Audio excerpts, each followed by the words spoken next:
আমার স্বামী কয়লার চেয়েও বেশি কালো ছিল। আর আমি ছিলাম খুব সুন্দরী। আমি আমার স্বামীকে ঘৃণা করতাম। আর ঠিক এই ঘৃণার কারণেই আমি তার সন্তান জন্ম দিতে চাইতাম না।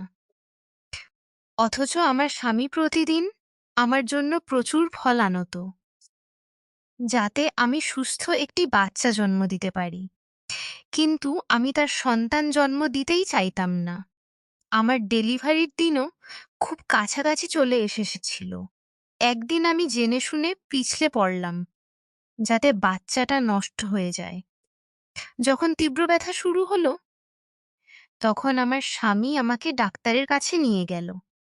কিছুক্ষণ পর যখন আমার হুঁশ ফিরল, তখন আমার ফিরল তখন যা দেখলাম তাতে আমার আত্মা কেঁপে উঠল।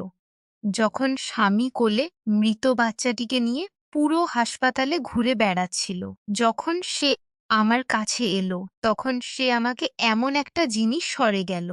আমি যখন হুঁশ পেলাম, তখন হাসপাতালের বেডে শুয়েছিলাম। নার্স দুঃখভরা গলায় বলল, আমরা আপনার বাচ্চাটিকে বাঁচাতে পারিনি। এই কথা শুনে এক মুহূর্তের জন্য আমার বুকের ভিতরটা যেন খালি হয়ে গেল। মনে হলো কেউ আমার শরীর থেকে আত্মাটা ছিঁড়ে নিয়ে গেছে। খালি চোখে এদিক ওদিক তাকালাম, তখন মনীষকে দেখতে পেলাম। সে মৃত বাচ্চাটিকে কোলে নিয়ে পুরো হাসপাতালে মিষ্টি বাঁটছিল। আমাকে হুঁশ ফিরতে দেখে সে দৌড়ে আমার কাছে এলো, বলল, অভিনন্দন কল্পনা, তুমি ছেলে সন্তানের জন্ম দিয়েছ, কিন্তু সে মারা গেছে। তবে কোনো কথা নেই, আমি একে আমার কাছে রেখে দেব। মনীষের কথা শুনে আমি একে কোথাও যেতে দেব না। মনীষের কথা শুনে আমার হৃদয় যেন থেমে গেল। সে হুবহু আমার মতোই দেখতে ছিল। সে গোলাপি সাদা রং, সুন্দর নাক, ছোট ছোট ঠোঁট। আমি ফুঁপিয়ে ফুঁপিয়ে কেঁদে উঠলাম। মনীষও কাঁদছিল। এ আমার ছিল। কিন্তু সে বলল, কল্পনা, কাঁদার দরকার আর নেই। আমাদের সঙ্গে এই থাকবে। আমি জানতাম না যে সে তার সিদ্ধান্তে এতটা অটল, আর যা বলে তা সত্যি করে দেখায়। পরের দিন আমাকে হাসপাতাল থেকে ডিসচার্জ করে দেওয়া হলো। বাড়ি ফিরে দেখলাম মনীষ বাচ্চাটার জন্য একটা ঘর সাজিয়ে রেখেছে। সে বলল, আমি আমার ছেলের নাম রেখেছি শ্যাম। এই ঘরটা শ্যামের, সে এখানেই থাকবে। আমি কেঁদে কেঁদে তার দিকে তাকিয়ে বললাম, এমন করো না, আমাদের বাচ্চা মারা গেছে, তুমি এর শেষকৃত্য করে দাও। মনীষ আমার কথা শুনে রেগে গেল। রাগে বলল, আজ তুমি এই কথা বলেছ, কিন্তু আজকের পর থেকে তোমার মুখ থেকে আর এমন কোনো কথা শুনতে চাই না। আর সে আমার সঙ্গেই থাকবে। মনীষের মানসিক অবস্থা দেখে আমার ভালো লাগছিল না, কিন্তু আমি আর কিছু বলতে পারলাম না। সে আমার কথায় বিরক্ত হয়ে অন্য ঘরে চলে গেল, যে ঘরটা সে ছেলের জন্য সাজিয়েছিল। আমার সামনেই মনীষ কখনো বাচ্চার জন্য ফিডার বানিয়ে নিয়ে যেত, কখনো ডায়াপার বদলাত। আমার বুকের ভিতরটা কেমন যেন করত। একদিন রাগে মনীষকে বললাম, আমার ছেলের লাশ নিয়ে আর খেলো না, একে মুক্ত করে দাও। মনীষ আমার মুখে চড় মেরে বলল, আমি আমার ছেলেকে মৃত বলো না, এসো তোমাকে কিছু দেখাই। সে জোর করে আমার হাত ধরে সেই ঘরে নিয়ে গেল যেখানে শ্যাম শুয়েছিল। হঠাৎ করে সে বাচ্চার মুখ থেকে কাপড় সরিয়ে দিল। যেই আমার চোখ বাচ্চার মুখের ওপর পড়ল, অমনি আমার মুখ থেকে জোরে চিৎকার বেরিয়ে এলো। কারণ সেই মুখ দেখে আমার মনে পড়ে গেল সেই সময়ের কথা, যখন আমি নিজের মনে বাড়ির আয়নার সামনে নিজেকে দেখে নাচতে চেষ্টা করছিলাম, আর সঙ্গে সঙ্গে সেই গানও গুনগুন করছিলাম, যেটা আজ পাশের বাড়ি থেকে শুনে এসেছিলাম। আমি টেরই পাইনি কখন মা এসে পড়েছে, আর কখন আমার ওপর চপ্পল ছুঁড়ে মেরেছে, আর কখন আমার ওপর চপ্পল ছুঁড়ে মেরেছে। মামি ব্যথায় কাতর ঠিক ছিল। আমার কোমরে জোরে লাগল। মা আমাকে কঠিন চোখে দেখছিল। বলল, যা তোমার বাবাকে ডেকে আনো। মা সবসময় আমাকে বাবার ভয় দেখাত, কারণ বাবাকে আমি খুব ভয় পেতাম। তিনি ছিলেন একজন সরল ও ধার্মিক মানুষ। তিনি আমাদের মহল্লার মন্দিরের পুরোহিত ছিলেন। তিনি ধর্মকে তার জীবনের প্রতিটি অংশে প্রয়োগ করেছিলেন।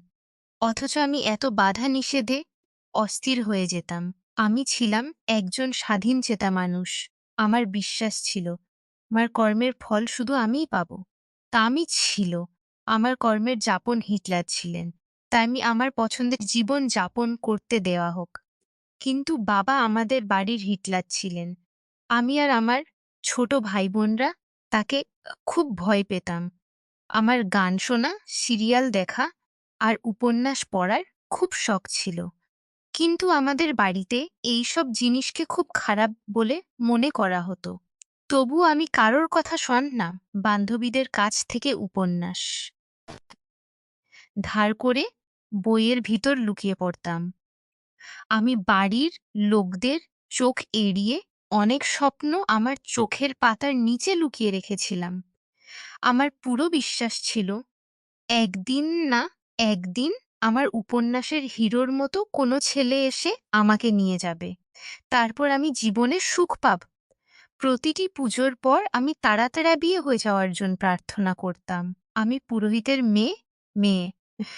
ভগবানের ওপর আমার পুরো বিশ্বাস ছিল। মনে হতো ভগবান আমার নৌকা অবশ্যই পার করে দেবেন। আমার ১৬টি সোমবারের ব্রত রাখার পরই আমার বিয়ের প্রস্তাব এলো। মা আমাকে বলল, তোমার বাবার এক পরিচিত লোক তাদের বড় মেয়ের হাত চেয়েছে, আর তোমার বাবাও হ্যাঁ বলে দিয়েছে। এখন ১-২ সপ্তাহ পর তোমার কন্যাদান করে আমরাও আমাদের কর্তব্য থেকে মুক্ত হয়ে যাব। আমি মাথা নেড়ে সম্মতি জানালাম। এখন তো আমার খুশির কোনো সীমা ছিল না। আমি যা চেয়েছিলাম তাই পাচ্ছিলাম। এই জেলখানা থেকে মুক্ত হয়ে স্বামীর বাড়ি যাব, এই ভেবেই আমি খুশি হতাম। সেই ২ সপ্তাহ আমি দিন গুনে কাটিয়েছিলাম। আর মা আমাকে সবসময় সংসার চালানোর গুণও শেখাতো। একবার তো মা আমার সামনে হাত জোড় করে বলল, তোমাকে অনুরোধ করছি কল্পনা, শ্বশুরবাড়িতে আমার মান রেখো। যেন তোমার জন্য আমার দেওয়া সংস্কারের উপর প্রশ্ন না ওঠে। যেন তোমার বাবার চোখের দিকে তাকাতেও অসমর্থ না হই। আমি মাকে বুঝিয়েছিলাম, সাহস দিয়েছিলাম। অবশেষে আমার বিয়ের দিন এসেই গেল। বাবার আয় খুব বেশি ছিল না। তাই খুব বেশি ছিল না। তাই তিনি বেশি খরচ করেননি। খুব সাদামাটাভাবেই আমি বিদায় নিয়ে স্বামীর বাড়ি এলাম। সেই বাড়ি ছিল অনেক আলিশান। আমার মায়ের বাড়ি থেকে অন্তত ৫টা বাড়ি বের হতে পারত। আমাকে ঘরে নিয়ে গিয়ে বসিয়ে দেওয়া হলো। কিছুক্ষণ আমি মাথা নিচু করে বসে রইলাম। তারপর ঘর দেখার জন্য মাথা তুললাম। তাড়াতাড়ি ঘোমটা তুলে ঘরটা দেখলাম। আমার চোখ কপালে উঠে গেল। এত সুন্দর আর সাজানো ঘর আমি আজ পর্যন্ত দেখিনি। ঠিক তখনই বাইরে থেকে টোকা পড়ার শব্দ এলো। আমি দ্রুত ঘুমটা নামিয়ে নিলাম। হেঁটে এসে আমার পাশে বসল। আমি হাসতে লাগলাম। সে আমার ঘুমটা তুলল। আমি চোখ নিচু করে বসে রইলাম। সে আমার ঘুমটা তুলল। আমি চোখ নিচু করে বসে রইলাম। তারপর সে হীরের আংটি আমার সামনে ধরল। আমি থমকে গেলাম কালো হাত দেখে। আমি তাড়াতাড়ি চোখ তুলে সামনে বসা লোকটার দিকে তাকালাম। আমি স্তম্ভিত হয়ে গেলাম। একজন বয়স্ক একেবারে কালো মানুষ সামনে বসে হাসছে। আমি একদম সংকুচিত হয়ে বললাম, সরি আঙ্কেল, আমি জানতাম না আপনি এসেছেন। আমি ভেবেছিলাম মনীষ। উনি কোথায়? লোকটা হঠাৎ বিচলিত হয়ে বলল, কল্পনা, আমিই মনীষ। আমার কানে বিশ্বাস হচ্ছিল না। আবার বলল, কল্পনা। আমার কানে বিশ্বাস হচ্ছিল না। সে আবার বলল, কল্পনা, তোমার বিয়ে আমার সঙ্গেই হয়েছে। আমি তোমার স্বামী। তার কথা শুনে আমি প্রায় বেহুঁশ হয়ে যাচ্ছিলাম। আমার ভিতরটা যেন ভেঙে টুকরো টুকরো হয়ে গেল। আমি হঠাৎ জোরে জোরে কেঁদে উঠলাম। মনীষও ঘাবড়ে গেল। সে কাঁদার কারণ জিজ্ঞেস করতে লাগল।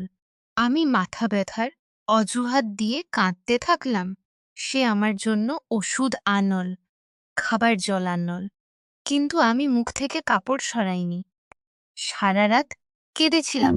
মনে মনে বাবাকে বলেছিলাম, দুনিয়ায় তো আপনি সবার ভালো পুরোহিত হয়ে বসে আছেন, কিন্তু একদিন আমি ভগবানের কাছে আপনার নালিশ করবি। সকাল হলো, মনীষ আমার পাশে এসে বসল। বলল, কল্পনা, আমি জানি তোমার মাথা ব্যথা হয়নি।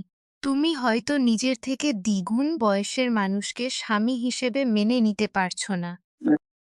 আমি জানি আমি বয়সে তোমার চেয়ে বড়, চেহারায়ও কম, কিন্তু আমি মনে মন্দ কিছু নই।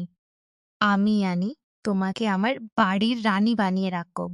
তোমার পায়ে দুনিয়ার সব সুখ এনে দিয়ে রাখব। আমি তোমাকে দুনিয়ার সব সুখ এনে গর্ব করবে। মনীষ যা বলেছিল তা সত্যি করে দেখিয়েছিল। সে সত্যি আমাকে খুব সম্মান আর ভালোবাসা দিত। আমার নখরা তুলে নিত, কখনো বিরক্ত হতো না। সে আমাকে সত্যিকার অর্থে তার বাড়ির রানী বানিয়ে রেখেছিল। অথচ আমি মনীষের সঙ্গে সোজা মুখে কথা বলতাম না। সে কোনো প্রশ্ন করলে আমি কড়া জবাব দিতাম, যাতে তার আর সাহস না হয় আমার সঙ্গে কথা বলার। তবুও সে খুব খুশি থাকত। আমি কত সুন্দর স্বপ্ন দেখেছিলাম, আর তার বদলে কত ভয়ঙ্কর সত্য পেয়েছিলাম। কিন্তু বেশি দিন আমি বাড়িতে থাকতে পারলাম না, কারণ আমি তো এদিক ওদিক ঘুরে বেড়ানো মস্ত স্বাধীন মেয়ে ছিলাম। বাড়ির একাকিত্বে উৎকণ্ঠিত হয়ে পাশের বাড়িতে চলে যেতাম। তাদের বাড়ি আমাদের মতো বড় ছিল না, টাকা কড়িতেও তারা আমাদের চেয়ে কম। কিন্তু আমাদের প্রতিবেশীর মেয়ে আমার বয়সী ছিল। তার সঙ্গে বসে কথা বলতে শুরু করলাম। সে খুব হাসি খুশি মেয়ে। তার সঙ্গে কথা বলে আমি হালকা হয়ে যেতাম। আমি তার সঙ্গে বন্ধুত্ব করে ফেললাম। নাম রোমা। আমি তাকে আমাদের বাড়িতে আসতে বলতাম। সে এক দুবার এসেছিল, কিন্তু বেশিরভাগ সময় আমিই তার বাড়ি যেতাম। একদিন আমি রোমার সঙ্গে বসে গল্প করছিলাম। ঠিক তখনই এক সুন্দর ছেলে লাউঞ্জে ঢুকল। সে একেবারে হিরোর মতো দেখতে। এ ছেলেকে, সে বলল। এ আমার বড় ভাই গৌরব। ছেলেটা নিজের ঘরে চলে গেল। আমিও কিছুক্ষণ পর উঠে বাড়ি ফিরে এলাম। সেদিন আমার মেজাজ খুব খারাপ ছিল। মনীষের চেহারা দেখলেই আমার ঘৃণা হচ্ছিল। যখন সে অফিস থেকে ফিরল, আমি তার সঙ্গে ঝগড়া শুরু করলাম।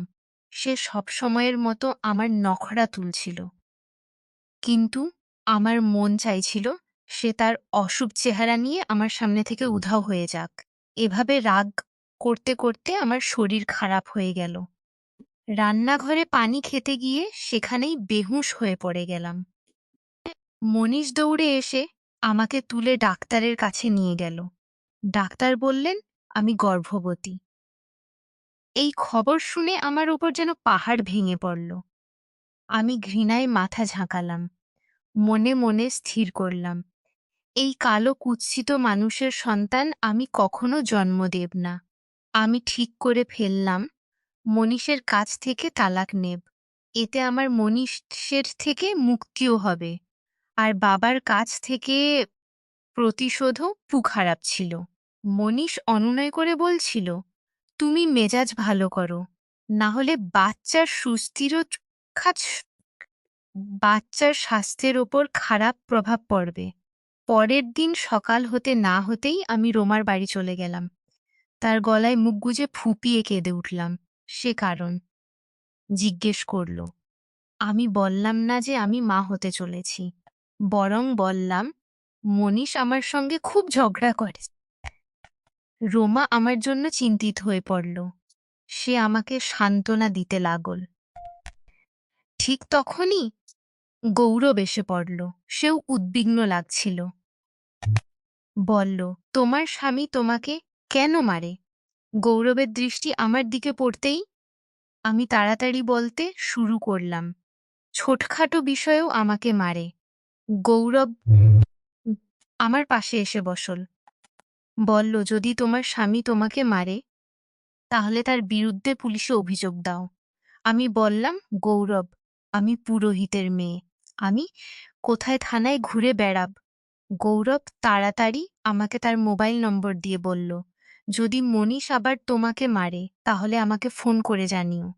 তুমি এখন নিশ্চিন্ত হও, আমি সব সামলে নেব। আমি গৌরবের নম্বর নিয়ে চলে এলাম। আমি খুব খুশি হয়েছিলাম। সন্ধ্যায় তাকে ফোন করলাম। বললাম, আপনার ধন্যবাদ জানানোর জন্য ফোন করেছি। আপনি খুব ভালো। সে হেসে বলল, ভালো তো তুমিও খুব, তাই তো আমি তোমার সাহায্য করতে চাই। এভাবে আমরা এদিক ওদিক কথা বলতে থাকলাম। ১ ঘন্টা কেটে গেল। মনীষ অফিস থেকে ফিরতেই আমি তাড়াতাড়ি ফোন কেটে দিলাম। এরপর থেকে আমি প্রতিদিন কোনো না কোনো অজুহাতে গৌরবকে ফোন করতাম। সেও আমাকে খুব ভালো রেসপন্স দিত। বলতো, আমি তো সবসময় তোমার কলের অপেক্ষায় থাকি। আমাদের বন্ধুত্ব গভীর হয়ে উঠল। একদিন সে আমাকে হোটেলে ডাকল। আমি ভালো করে সেজেগুজে গেলাম। আমরা সেখানে বসে খেলাম। গৌরব বলল, আমার দুঃখ লাগে যে তোমার মতো সুন্দরী মেয়েদের এই সব বুড়োরা নিয়ে যায়। তোমার বিয়ে আমার মতো ছেলের সঙ্গে হওয়া উচিত ছিল। তার কথা শুনে আমি কেঁদে ফেললাম। বললাম, আমারও সেই ইচ্ছা ছিল যে আমার জিজ্ঞেস করেই মনীষের সঙ্গে ছেলের সঙ্গে হোক। কিন্তু বাবা আমাকে না জিজ্ঞেস করেই মনীষের সঙ্গে বিয়ে দিয়ে দিয়েছে। গৌ রাগ করবে না তো? আমি দ্রুত বললাম, না না, কেন করব? তুমি খুলে বলো, যা বলতে চাও। সে বলল, যদি তুমি কোনোভাবে মনীষের কাছ থেকে ডিভোর্স নিতে পারো তাহলে আমি তোমাকে নিজের করে নেব। গৌরবের কথা শুনে আমার পায়ের তলা থেকে মাটি সরে যাচ্ছিল। আমি খুব খুশি হয়ে বেড়ে মনীষের কাছ থেকে ডিভোর্স নেওয়ার পরিকল্পনা করতে থাকলাম। কিন্তু এখন যে বাচ্চার বিপদ এসেছে সেই ভেবেই আমি অস্থির হয়ে পড়ছিলাম। আমি কোনো মূল্যেই মনীষের সন্তান জন্ম দিতে চাইতাম না।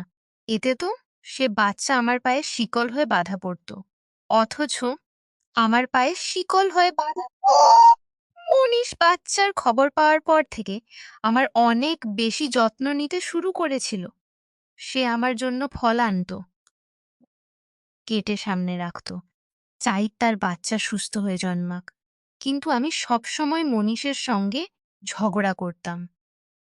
একদিন গৌরব আমাকে আবার হোটেলে ডাকল। সেদিন আমি কেঁদে কেঁদে তাকে বলে দিলাম যে আমি মনীষের সন্তানের মা হতে চলেছি। গৌরব আমার কথা শুনে খাবার মাঝপথে ফেলে চলে গেল। আমি তাকে বারবার ফোন করলাম, কিন্তু সে ধরছিল না। অনেক কষ্টে ধরল। বলল, এখন তুমি আমাকে ফোন করছো কেন? তুমি তো আমার সঙ্গে খেলা খেলছো। আমি বললাম, আমি মনীষের সন্তান জন্ম দিতে চাই না, তোমার সঙ্গে সংসার করতে চাই। গৌরব সব বুঝে গিয়েছিল। ঠিক আছে, তুমি মনীষের সঙ্গে রাস্তা আলাদা করতে চাও, কিন্তু খালি হাতে ডিভোর্স কেন নেবে? তুমি মনীষের সঙ্গে সম্পর্ক ঠিক করে নাও, আর অজুহাতে তার সব সম্পত্তি নিজের নামে লিখিয়ে নাও। তারপর তোমার কাছে না টাকার অভাব থাকবে, না ভালোবাসার। আমি খুশি হয়ে গেলাম। গৌরবের পরিকল্পনা আমার খুব ভালো লেগেছিল। আমি তার পরিকল্পনা অনুযায়ী মনীষের সঙ্গে সম্পর্ক ঠিক করে নিলাম। এখন আর ঝগড়া করতাম না। সে যা বলতো আমি তাই করতাম। মনীষও খুব খুশি ছিল। সে ভাবছিল হয়তো বাচ্চার কারণে আমি বদলে গেছি। এখন আমি বলতাম, মনীষ, তুমি আমাকে কতটা ভালোবাসো? সে হেসে বলতো, আমি তোমাকে খুব ভালোবাসি। আমি বলতাম, আমাকে এই ভালোবাসার প্রমাণ দাও। সে জিজ্ঞেস করত, কি প্রমাণ? আমি বলতাম, তুমি তোমার সব সম্পত্তি আমার নামে লিখে দাও। এটাই তোমার ভালোবাসার প্রমাণ হবে। মনীষ আমার কথা মেনে নিল। তার সব সম্পত্তি আমার নামে করে দিল। এখন আমি খুব খুশি থাকতাম। কিন্তু বাচ্চার চিন্তা আমাকে এখনো তাড়া করত। আমার ডেলিভারিতে খুব কম দিন বাকি ছিল। আমি উম, আমি আবার একটা নাটক করলাম। জেনে শুনে সিঁড়ি থেকে নিজেকে ফেলে দিলাম। আমার অবস্থা খুব খারাপ হয়ে গেল। সারা শরীরে চোট লাগল। আমি বেহুঁশ হয়ে গেলাম। যখন হুঁশ ফিরল তখন হাসপাতালের বেডে শুয়েছিলাম। নার্স দুঃখের সঙ্গে বলল, বাচ্চাটাকে আমরা বাঁচাতে পারিনি। এই খবর শুনে এক মুহূর্তের জন্য আমার বুকের ভিতরটা যেন খালি হয়ে গেল। মনে হলো কেউ আমার শরীর থেকে আত্মাটা ছিঁড়ে নিয়ে গেছে। খালি চোখে এদিক ওদিক তাকালাম, মনীষকে দেখতে পেলাম। সে কোলে মৃত বাচ্চাটিকে নিয়ে পুরো হাসপাতালে মিষ্টি বাঁটছিল। এই দৃশ্য দেখে খাম এই দৃশ্য দেখে আমি খুব ভয় পেয়ে গেলাম। মনীষ সেই মৃত বাচ্চাটা বাড়িতেও নিয়ে এলো। তারপর সে সেই বাচ্চাটাকে নিজের সঙ্গে রাখত। তার জামা বদলাত, ফিডার বানাতো, এমনকি ডায়াপার পর্যন্ত বদলাত। কিন্তু আমার সেই বাচ্চার মুখ দেখার সাহস ছিল না। আমার বাচ্চার মৃত্যুর ৫ দিন হয়ে গেছে। অর্থাৎ মনীষ ৫ দিন ধরে মৃত বাচ্চা নিয়ে ঘুরছে। আমার অবাক লাগতো, এখনো বাচ্চার শরীর থেকে দুর্গন্ধ শুরু হয়নি কেন? এইসব দেখে আমি নিজেই পাগল হয়ে যাচ্ছিলাম। আমি গৌরবকে ফোন করে বললাম, আমি তোমার সঙ্গে নতুন সংসার করতে চাই। সে বলল, ঠিক আছে, তুমি তোমার সব গয়না আর সম্পত্তির কাগজপত্র নিয়ে বাস স্টেশনে চলে এসো। আমি আমার সব জিনিসপত্র গুছিয়ে নিলাম। আমার কাছে বেশিরভাগই হীরের গয়না ছিল। সেগুলো ব্যাগে ভরে দুপুর ২টোর সময় বাস স্টেশনে পৌঁছলাম। গৌরব আমার অপেক্ষায় দাঁড়িয়েছিল। আমাকে দেখে সে খুব খুশি হলো। এগিয়ে এসে তাড়াতাড়ি আমার হাত থেকে ব্যাগটা নিয়ে নিল। আমাকে বেঞ্চে বসিয়ে নিজে টিকিট কাটতে চলে গেল। আমি স্টেশনে এসে গৌরবের অপেক্ষা করছিলাম। কিন্তু সে আর ফিরে এল না। এমনকি স্টেশনে দাঁড়ানো সব বাসও চলে গেল। এখন আমার মাথায় বাজ পড়ল। আমি গৌরবকে কল করলাম। তার নম্বর বন্ধ হয়ে গেছে। স্টেশনে বসে বসে অনেকক্ষণ হয়ে গেল। আমি উঠে বাড়ির দিকে রওনা দিলাম। ট্যাক্সি গৌরবের বাড়ির বাইরে থামালাম। কিন্তু তাদের গেটের বাইরে বড় একটা তালা ঝুলছে। আমি ধাক্কা খেয়ে গেলাম। গৌরবের বাড়ি কাছেই এক বৃদ্ধ দাঁড়িয়েছিল। আমি বললাম, আঙ্কেল আপনি কে? সে বলল, বেটা, আমরা এই বাড়ি কিনে নিয়েছি। এখানকার মালিক গৌরব ছিল। সে বলেছিল তার লটারি লেগেছে, তাই সস্তায় বাড়িটা বিক্রি করে মুম্বাই চলে গেছে। আমার চারপাশের সবকিছু ঘুরতে লাগল। দেয়ালের সাহায্য নিয়ে বাড়ি পৌঁছলাম। মনীষকে বাড়িতেই পেলাম। আমি রাগে মনীষকে বললাম, আমার ছেলের লাশ নিয়ে খেলো না, একে কবর দাও। মনীষ আমার মুখে চড় মেরে বলল, আমি তোমাকে কতবার বলেছি, তুমি আমার ছেলেকে মৃত বলো না। এসো তোমাকে কিছু দেখাই। সে জোর করে আমার হাত ধরে সেই ঘরে নিয়ে গেল যেখানে শ্যাম শুয়েছিল। হঠাৎ করে সে শ্যামের মুখ থেকে কাপড় সরিয়ে দিল। যেই আমার চোখ বাচ্চার মুখের উপর পড়ল, অমনি আমার মুখ থেকে জোরে চিৎকার বেরিয়ে এলো। কারণ সেখানে সে একটা পুতুল পড়েছিল, আর সেই পুতুলের মুখে শ্যামের ছবি লাগানো ছিল। আমি ফুঁপিয়ে ফুঁপিয়ে কেঁদে উঠলাম। মনীষ বলল, তোমার আমার ছেলেকে হত্যা করতে একটু দুঃখ হয়নি? তুমি কেমন মা? তুমি পরপুরুষের জন্য আমার ছেলেকেই মেরে ফেলেছ। বলো কেন করেছো এসব? যার জন্য তুমি এসব করেছো সে তোমাকে স্টেশনেই একা ফেলে পালিয়েছে। আমার শরীরে তীব্র ধাক্কা লাগল। তাহলে মনীষ কি আমার সব কাণ্ড জানো তো? আমি স্টেশনে কেঁদে উঠলাম। হাত জোড় করে ক্ষমা চাইলাম। বললাম, সে তোমার সব সম্পত্তি নিয়ে পালিয়ে গেছে। মনীষ বলল, আমি জানি তুমি আমার চোখ এড়িয়ে গৌরবের সঙ্গে মিলতে। তার জন্যই তুমি আমার ছেলেকে মৃত্যুর মুখে ঠেলে দিয়েছ। তার জন্যই তুমি আমার কাছ থেকে সব সম্পত্তি চেয়েছিলে। আমি আলমারি থেকে সব আসল গয়না বের করে তাদের জায়গায় নকল গয়না রেখে দিয়েছিলাম। সম্পত্তির কাগজপত্র নকল করে রেখেছিলাম। আমি জানতাম তুমি গৌরবের কাছে প্রতারিত হয়েই আমার কাছে ফিরে আসবে। আমি অবাক হয়ে মনীষের দিকে তাকিয়ে বললাম, তাহলে তুমি কি আমাকে ক্ষমা করে দিয়েছ? সে হেসে বলল, তুমি আমার সঙ্গে থাকবে। সকাল সন্ধ্যা আমার চেহারা দেখবে। এ কি কোনো শাস্তির চেয়ে কম? তুমি আমার ছেলেকে মেরেছ কল্পনা। আমি তোমার যাবজ্জীবন কারাদণ্ডের শাস্তি দিচ্ছি। মনীষ চলে গেল। আমি ফুঁপিয়ে, ফুঁপিয়ে কেঁদে উঠলাম। অনিচ্ছুক মানুষের সঙ্গে থাকাও একটা শাস্তি। আর আমার মতো মেয়ে এই শাস্তিরই যোগ্য ছিল। যে ভুল একবার হয়ে যায় তার মূল্য সারা জীবন ধরে চোকাতে হয়। আমি নিজের লোভ আর ঘৃণার জন্য সব হারিয়েছিলাম। আর এখন শুধু সেই শাস্তি নিয়েই বেঁচে আছি।